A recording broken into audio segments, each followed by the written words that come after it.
And we're faffing again today. This is the steering damper of the KTM 1190R. Should be the same for the 1190 Adventure Normal. Okay, why am I taking this thing apart? Well, I'm going to experiment a little. I hear a lot of people said 15W oil in here is actually a lot better than the stock. And if nothing else, it got me, to figure out why there's rust inside the frame where these bolts are sitting. That's a little bit of an issue. So, not only that, but when I took it out and moved it,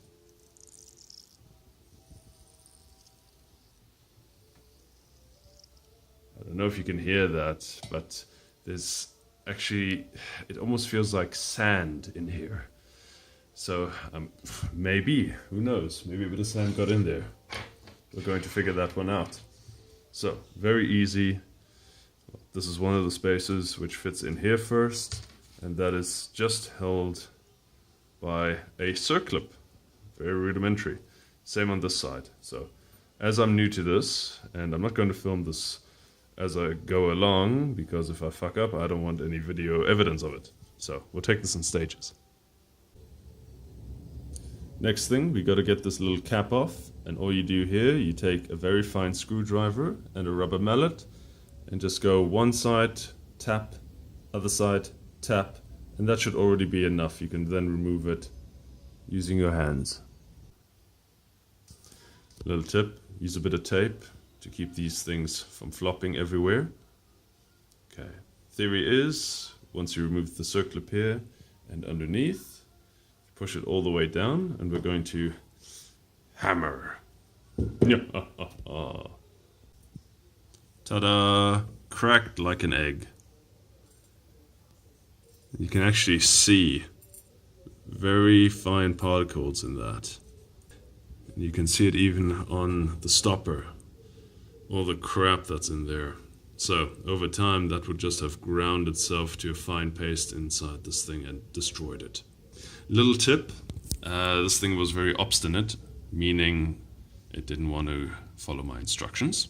What I did, I squirted a little bit of WD-40 up here and in here, just in case this grit was creating too much friction so you couldn't take it out.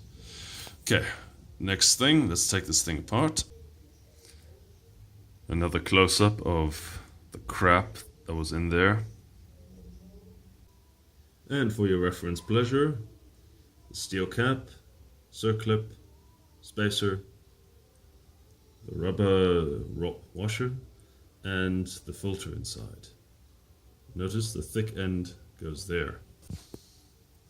Alright, so now we're going to fill it. I simply took a syringe, which makes it easier. You just pump that in there. And then we move the rod up and down a couple of times. You'll see, if you can see, air is coming out, and you have to do this with both hands. So keep adding oil until no more air bubbles come out. I'm going to do this twice. The first time just to flush the entire system, make sure all the impurities are out. And the second time, well, then we continue.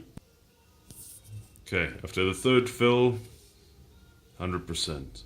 Best thing is about refilling it once or twice. And remember, it only takes maybe 20 milliliters of fork oil. Okay, so it's not a big deal. But what you do is, when you pull it all the way down, all these little air bubbles are trapped in the oil. So you dispense that, put fresh one in, and do it again and again. Basically, you are disposing of the air bubbles in one go until it's just normal fluid. And already, when you now, pull this thing down, you can feel there's now better resistance to it, and also it's not as crunchy as it was before, so I'm guessing most of the impurities are now out of it. Okay, so in order to get the seal down, you can use your hands, or if you're lazy like me, you use a 13 socket and you just apply pressure until it's in. Quick cheat.